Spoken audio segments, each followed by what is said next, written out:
used to belong to the British government, and it did all the flight testing. And its first flight was 50 years ago in the coming December, and it retired 45 years ago to Duxford. It's owned by Duxford Aviation Society, a charity that's a partner of the Imperial War Museum, and it's one of the few Concordes that can still demonstrate the nose droop.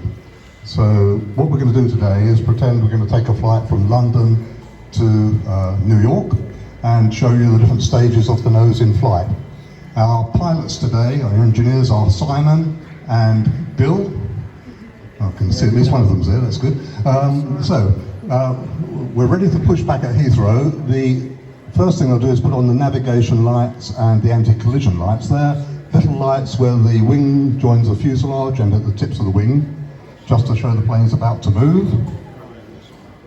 Now, once they're pushed back, they can't actually see where they're going because of the shape of the nose. So to taxi and then to take off from the runway, they first lower the visor or heat shield.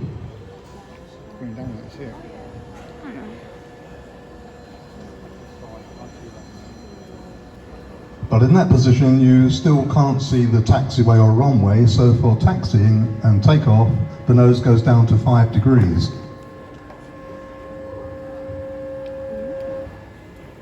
And like that, they can taxi out safely and take off.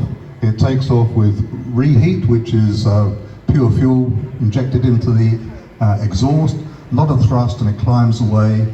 By the time it gets over Windsor Castle, they have to switch off the reheat because the noise, and they go out towards Bristol. They're not allowed to go supersonic over land, so once they get out over the Bristol Channel, they start to clean the plane up for supersonic flight, so the nose comes up.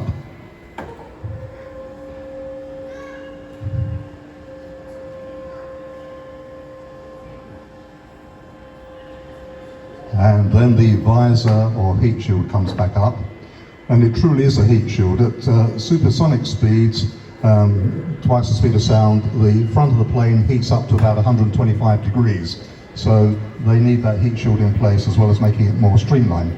So off they go across the Atlantic. This actual Concorde is the fastest Atlantic crossing, 2 hours and 56 minutes from the UK to the US, because it did the speed trials to find out how fast Concorde could go. And it is the speed record holder at 1,450 miles an hour.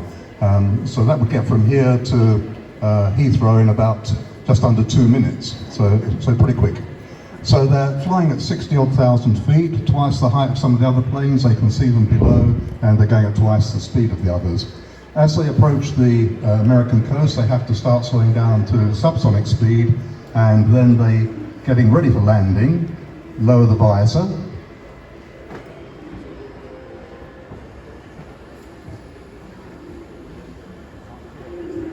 And then the nose goes down again to 5 degrees.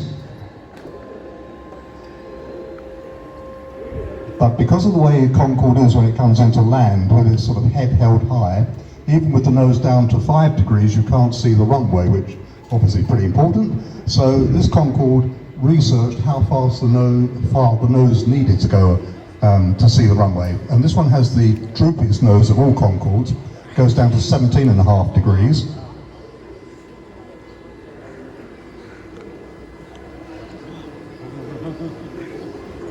Now that's fine, you can see the runway to land, but you can't see the nose. Now that didn't worry the test pilots, but when British Airways and Air France pilots started practicing, they were a bit nervous that they couldn't see the nose. So the airline ones, the nose goes down only to 12.5 degrees, which we can show you now.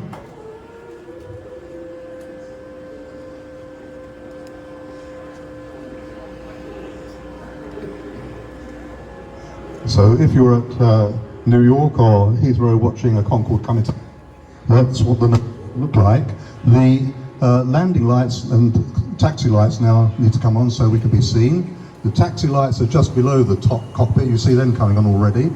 And the landing lights are recessed into the wing, so they're motoring down at the moment, and they will come on when fully down.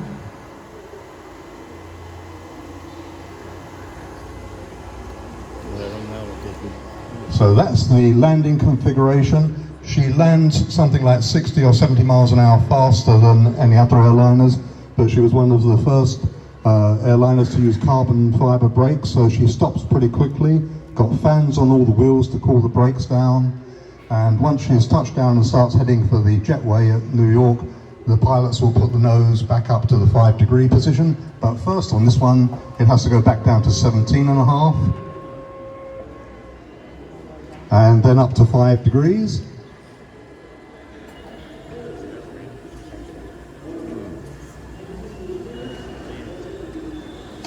And in the 5-degree configuration, they can taxi off the runway up to the jetway.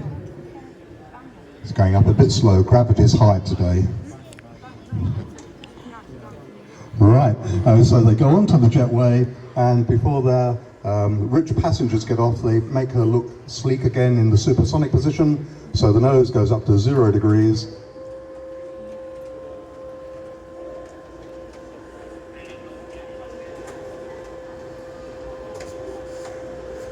And then they put the heat shield and visor up. And that, ladies and gentlemen, is a demonstration of Concorde's nose droop. She'll be opening again for walking through in just a few minutes. Have a look, she's a sort of flying laboratory, not an airline one. Thanks very much for coming along.